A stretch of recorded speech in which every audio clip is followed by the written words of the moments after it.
Major funding for KPBS Evening Edition has been made possible in part by Anderson Plumbing, Heating and Air, proud to support the mission of KPBS and privileged to serve San Diego clients. Anderson Plumbing, Heating and Air, helping homeowners maintain drain, heating, and cooling systems since 1978. And by the Conrad Prebys Foundation, Darlene Marcos Shiley, and by the following.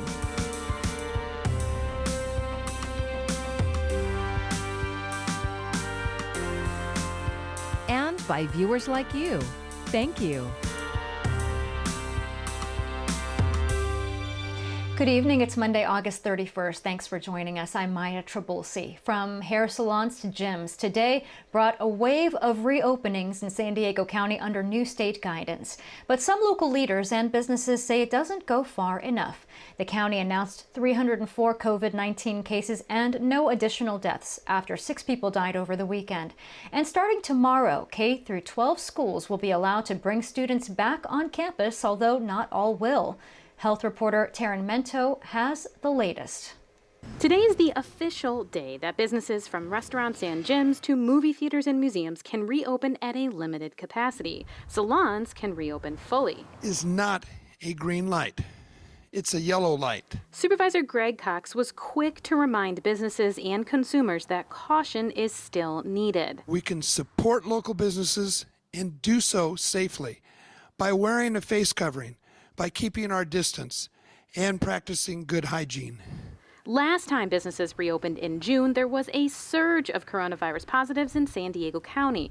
That triggered the indoor closures in July that today are lifting because they eventually curbed that rise. This second time around, Public Health Officer Dr. Wilma Wooten says many establishments can only have a limited amount of customers at a time. She says that wasn't the case during the first reopening. The only thing, sectors that had fraction proportional openings up were movies, 25% or 100 people, whichever was less, and churches. Those were the only two. Everything else opened. This time, most establishments are limited to 25% capacity indoors. Gyms are even less at 10%, and bars that don't serve food can't open at all until San Diego meets a lower tiers criteria for 2 weeks, plus at least 1 more week for a mandatory waiting period. There are some variations, but I agree, if people do not do what we are asking them to do, we will find ourselves in the very same situation that we did in mid-July. That includes wearing masks, staying 6 feet away, and social distancing. But Supervisor Nathan Fletcher says this round of reopening includes new challenges. That we have a higher case count and more community spread now than we had at the time we did that in June. We also have schools and colleges and universities coming back online, students returning to campus and some schools beginning to open, which increases the danger. So for us to not repeat what happened with the significant spike, which required additional restrictions, it is going to take an indescribable vigilance and effort on the part of every San Diegan. The supervisor, who says he supports a slower and more cautious opening than the governor's proposal, says the county is making some additional requirements on businesses that are cleared to open. That includes maintaining a log of customers to aid investigations in the case of an outbreak. San Diego is the only Southern California county where even limited reopenings are allowed, which is coming just before the Labor Day weekend. Taryn Mento, KPBS News.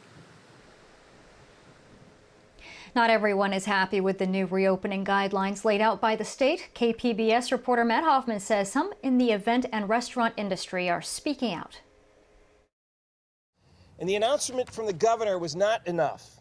San Diego County Supervisor Jim Desmond and some local business owners say new reopening guidelines has the state picking winners and losers. The limitations on gyms of a 10% capacity and indoor dining to 25%. That's absurd.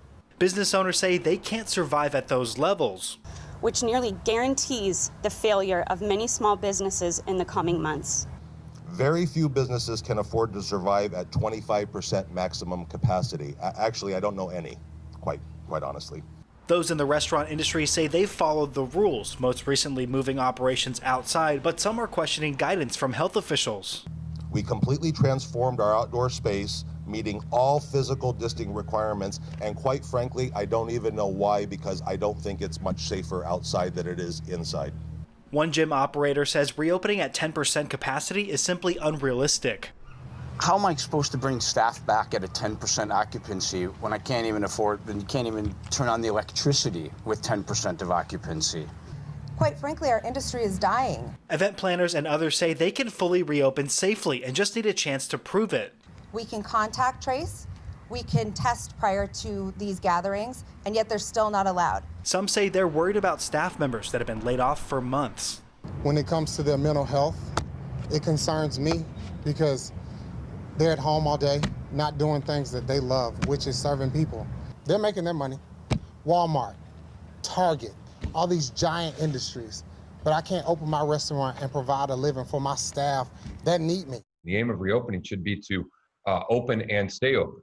County Supervisor Nathan Fletcher believes reopening indoor operations added with the unknowns of some schools restarting in-person classes is too much too soon. Are we going to responsibly and safely manage our way through this in a way that not only protects people from the spread, but protects our businesses from having to open and close repeatedly?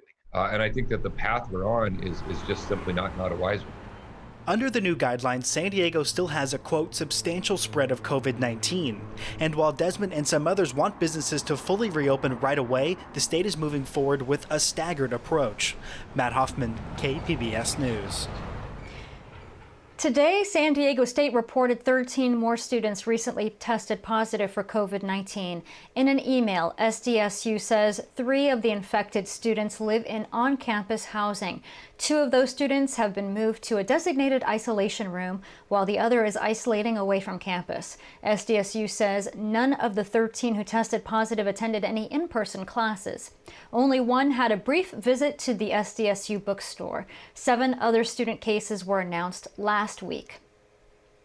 Today marked the start of the new school year at San Diego Unified School District. But as KPBS education reporter Joe Hong tells us, the pandemic has robbed students of the excitement that usually accompanies the first day of school.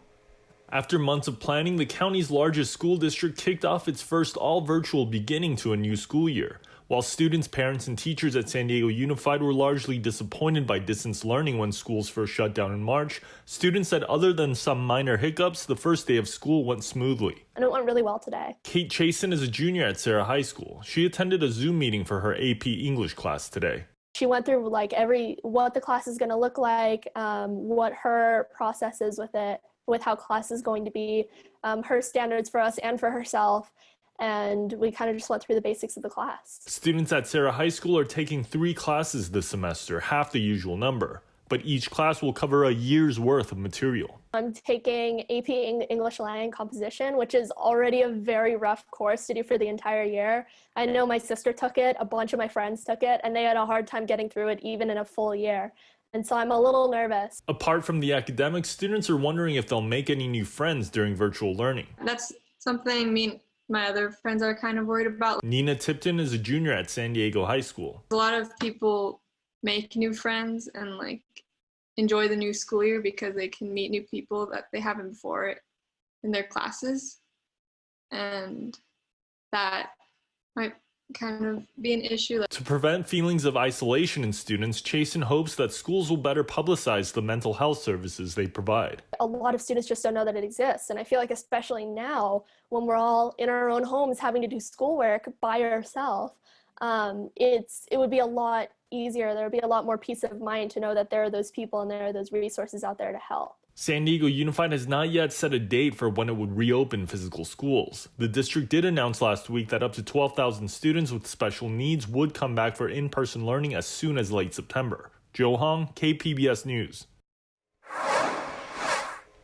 Some schools are closer to welcoming students back to campus. Coming up, how a private Catholic school has modified classrooms to keep kids safe. Communities of color have been particularly hard hit, both medically and economically, by COVID-19. KPBS reporter Jacob Ayer tells us about one effort to help Black-owned businesses here in San Diego.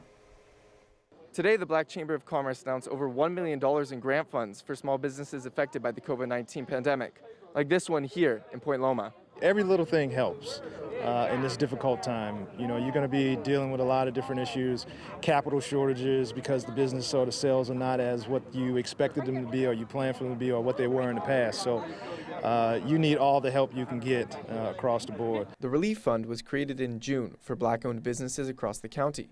It's received donations from more than 400 individuals and 37 corporate donors. The City of San Diego also contributed $500,000 in CARES Act funding. We know more is needed, and we stand ready to build on this momentum with all of the partners to support generational wealth building efforts throughout all of our communities. Grants have ranged from $1,000 to $5,000 and are administered by San Diego grantmakers. Roughly 74% of recipients are women-owned companies, and nearly 40% are childcare centers. Several additional rounds of distribution are anticipated to provide help to some of the 1,000 applications received. We're looking towards the future. We're not just looking at what's in front of us. We're going to survive this. We're going to get to the other end of it, and we're going to come out bigger and better. Applications are being taken on the Central San Diego Black Chamber of Commerce website. Those who wish to support the fund can learn more on the San Diego Grantmakers website. Jacob Ayer, KPBS News. California lawmakers are voting on an emergency bill to block evictions the day before a moratorium expires. Under the bill, tenants would not be evicted for unpaid rent from March 1st through August 31st. It also prevents eviction of tenants who pay at least 25% of their rent from September 1st to January 31st of 2021. Governor Newsom says he will sign the bill once it reaches his desk. San Diego city officials have picked a development team to revamp the Pechanga Arena property. KPBS Metro reporter Andrew Bowen says the vision is for a mixed-use entertainment district. The city picked Brookfield Properties and ASM Global to redevelop the 48 acres in the Midway district. The developers want to build parkland, housing, retail, and office space, but that vision hinges on whether city voters approve Measure E, which would lift the city's long-standing 30-foot height limit for buildings in the neighborhood. Zach Adams, vice president of development at Brookfield Properties, says the Midway community plan envisions denser development, and without Measure E passing, that plan would not be fully realized, and the idea of what that broader district, that broader community can become would be limited. The city now starts exclusive negotiations with the development team, which will likely last into next year. Andrew Bowen, KPBS News. We'll get another month of free parking in San Diego. Mayor Faulkner directed city staff to delay full enforcement of parking regulations until October 1st. Enforcement has been limited to holiday or Sunday regulations since March 16th. And that means no fines for street sweeping violations, metered parking, time limits, and yellow commercial zones. Area freeways are getting more crowded, but traffic levels still haven't bounced back to what they were before the COVID-19 shutdowns. KPBS reporter Eric Anderson has details. Southern California freeways became remarkably uncongested when the state shut down to stop COVID-19. Traffic fell by half in late April and early March. The California Transportation Department says traffic is still down 15 to 20% below pre-lockdown levels. District 11 Director Gustavo Delardo says there is a downside to less traffic. So the negative side of that is that with fewer cars, there were increased speeds, and those speeds haven't really gone down, even as traffic keeps creeping up back to normal. Delardo says there's also a lot more trash on the side of the road because there aren't crews to clean them up. On the upside, fewer vehicles mean more opportunities and more time for road repair. Right now, for example, we're able to start some closures in the early afternoon and go way into the morning.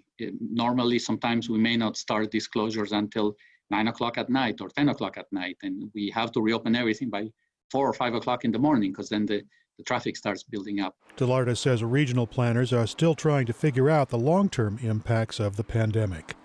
Eric Anderson, KPBS News.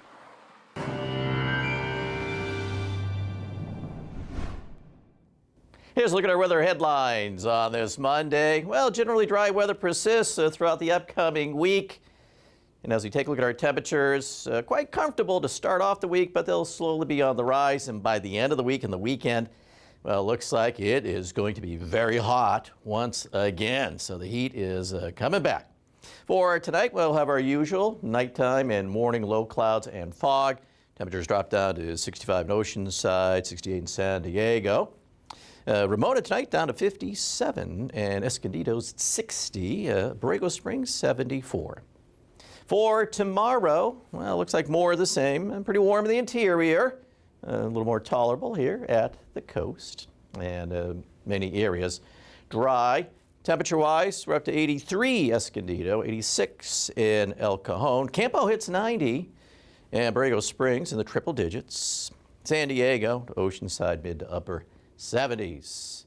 Well, look at that. Bone dry on Wednesday. There it is. The upper Hyde's building again. So I think we know what that means. It's going to get warmer, and by the end of the week, it's just downright hot.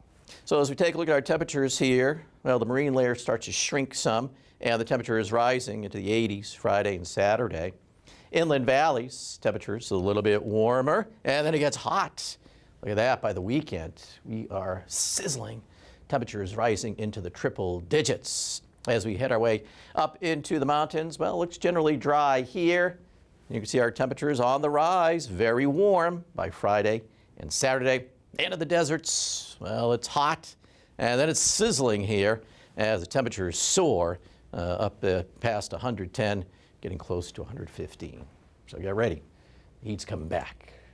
And for KPBS News, I'm meteorologist Mark Mancuso. It is a big week for students and teachers in San Diego as schools are finally allowed to reopen their campuses. But not all school sites are the same, and that goes for how they're keeping their kids safe from COVID-19. I visited a private Catholic school to see how its faculty and staff has adapted to bringing their kids back safely.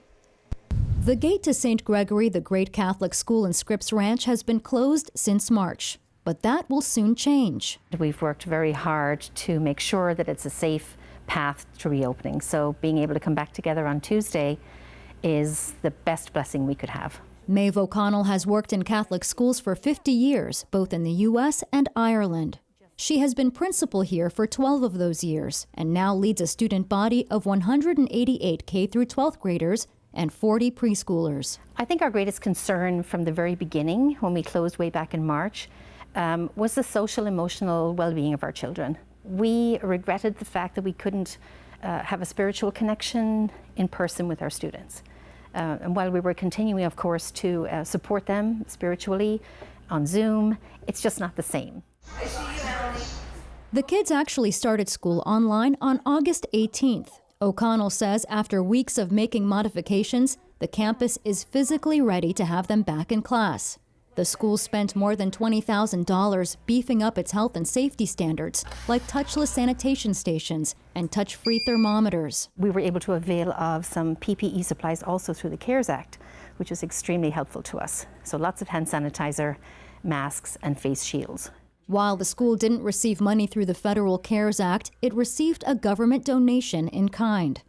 A care package, essentially, with things like liquid sanitizer to fill their dispensers, as well as N95 masks for their faculty and staff. We are blessed to have such a huge field.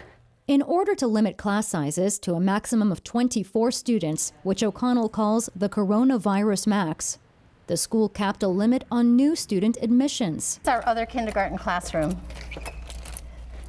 An additional kindergarten teacher was hired to split the class into 2 rooms by repurposing what was once the learning center. Instead of the children sharing supplies as they normally would and sharing math manipulatives, they each have their own little bin, and then the teachers can take them outside at the end of the day and spray them down to disinfect. Kids will sit and eat behind plexiglass trifold shields at their desks. O'Connell says these were the biggest expenditure. This little clip here, it's actually a dual purpose in that the kids could hang like a little number chart up there. They can take their mask off and then hang their mask here while they're behind their plexiglass for a little break now and again. So it's a very, I guess, an educational tool as well as a safety tool. Supersonic. 18 minutes gone, guys. Okay, now half burpees, hands down. Beyond the physical changes, the school is still invested in technology for distance learning to families who are not ready to send their children to campus. Actually, I think we're going to 4th grade.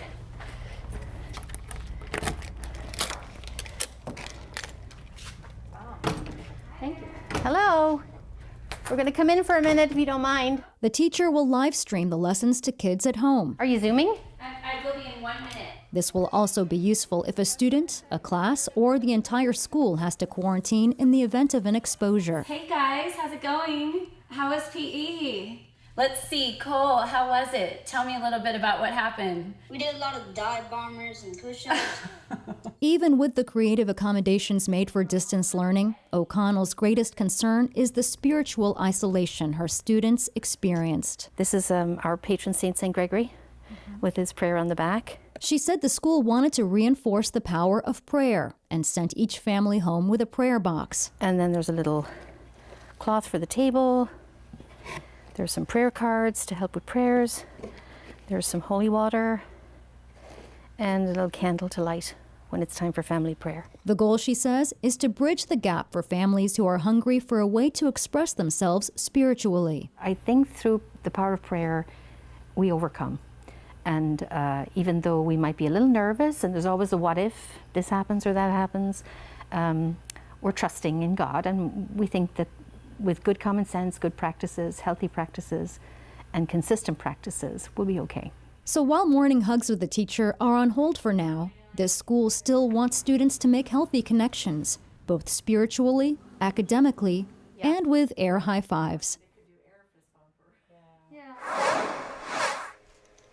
1/5 of San Diego students returning to virtual school this month are English language learners. KPBS reporter Max Rivlin-Nadler tells us how teachers are bridging the digital divide to reach these students. Sylvia Miranda is a first-grade teacher at Nikoloff Elementary School, which is part of the South Bay Union School District. This district serves 7,000 students. Just over half of them are English language learners, meaning they don't speak English at home. So when the pandemic hit in March, during a crucial stage of development, these students' language acquisition dropped off. It was a huge challenge. First of all, many of them don't have internet access. They're just low income, so internet is too expensive for many of them. Miranda handed out some hotspots for her students, but gone were the one-on-one conversations she had with them to develop their language skills.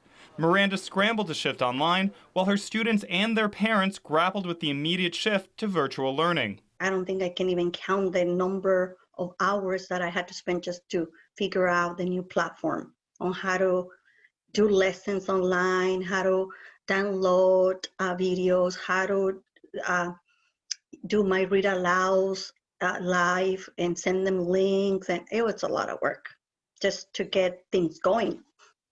If it was challenging for me, imagine how challenging it was for my parents. After a summer of preparation, Miranda's virtual class opened today. All students in the district have been given a laptop and internet access, but many of them will be without parental assistance while in class. They cannot afford just to stay home like we do. They have to go and work. So our students are kind of sometimes on their own with older siblings. Miranda explains there will be virtual breakout groups for more personal instruction, along with the use of prepared videos to demonstrate concepts and individual work. But it's going to be tricky for teachers to reach these youngest students. For these language learners, any instruction time lost could reverberate with them for years. Magali Levendes is a professor of English learner research at Loyola Marymount University. She runs a program that creates curriculums to promote equity for English language learners. She's worried about how a general drop in instruction time, which will vary district by district, will impact English language learners. That the learning loss that we fear is going to be true for all children because of the pandemic is then going to be inequitably magnified for English learner students. And she says virtual classrooms, at the end of the day, are still no substitute for in-person language instruction. Part of the exacerbation is that people are, even with the best of internet technology, are still disconnected from each other. Still, teachers and students in areas hardest hit by the pandemic, especially Latino communities, have found ways to deepen their connections. It really has emphasized, number one, what the depth and breadth of the needs of families are. While teachers are trying to be there for their students emotionally during this time, it's no replacement for the social cues that a teacher can pick up on for English language learners in the classroom. So for our youngest kids who are English learners,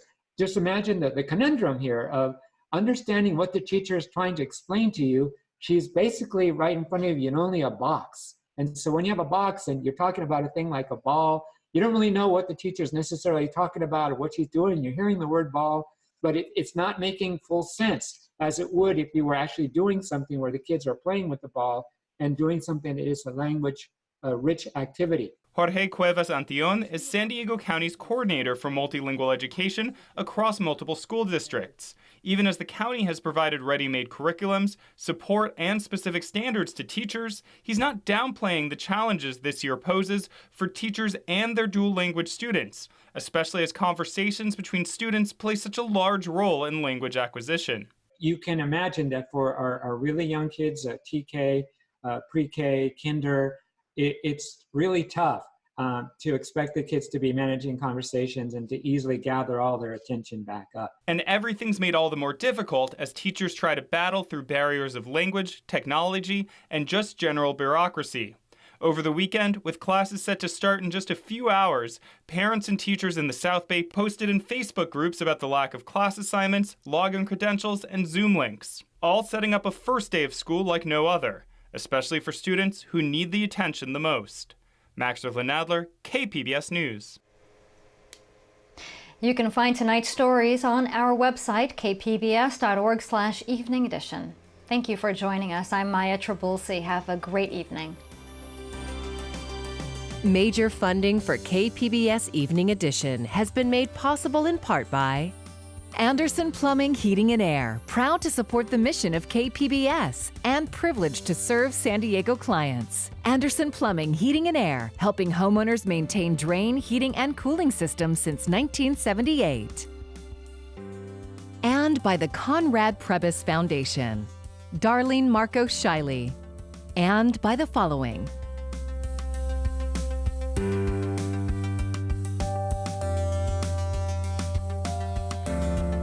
and by viewers like you. Thank you.